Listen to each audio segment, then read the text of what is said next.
Hey there, members. So I want to give you the extended version of this continuing series learning about Prince Hassan bin Talal of Jordan. Prince Hassan bin Talal's inspiration behind the kingdom of clay.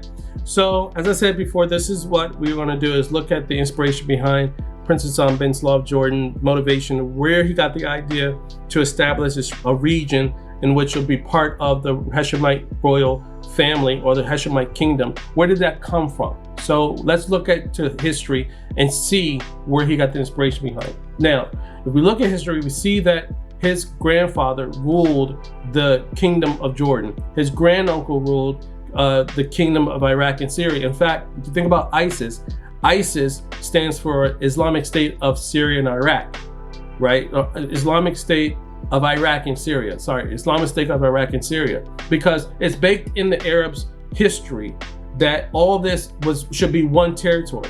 In fact, when Prince Hassan's grandfather, King Faisal, was the king of Syria and Iraq, which is what ISIS wanted to replicate. So this is baked in their history.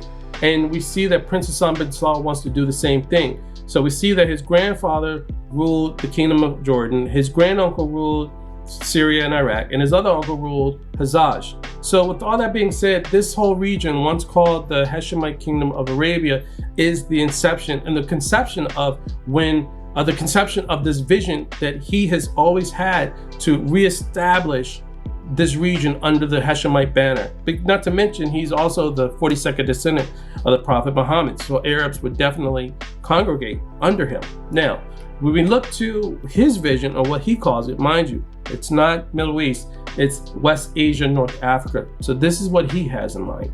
And he calls it West Asia, North Africa, because he's always coming up with coined phrases, new coined phrases. But this is a coined phrase that has a better brand name than Middle East. In fact, if you think about Middle East, what usually comes to mind is conflict.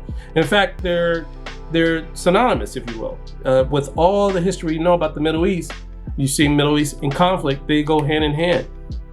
So when you think about that, that is why he coined a new term called West Asia, North Africa. Still talking about the same region, but he knows it has a better brand than saying Middle East. And so with that being said, this region here, West Asia, North Africa, is what he has in mind and what he wants to control, and which prophecy says he will, as he goes in the first seal to go conquer and to conquer. But this fulfills the Daniel prophecy where we see the East-West Roman Empire, the Iron Legs, evolved into present-day Europe and the Middle East. And the clay is a new kingdom, as we saw with the gold being a kingdom, the silver being a kingdom, the bronze being a kingdom, the iron being a kingdom, and a new kingdom, which is the clay. The clay is a new kingdom, and which will be established by Prince Hassan bin Talal of Jordan. And not to mention the iron, which will be Europe, ruled by Pope Francis. So this is what we see where he got the vision. It wasn't just conjured up for no reason. There is a rationale behind it, and we see that historically speaking, he wants to complete and finish and establish or reestablish what his royal family started with King Abdullah, King Faisal, King Ali, and his great-great-grandfather, King Hussein bin Ali as well. So let me know what your thoughts are. Leave a comment, and I'll definitely get back to you and start a dialogue with all the members here. Let me know what you think, and thanks for watching.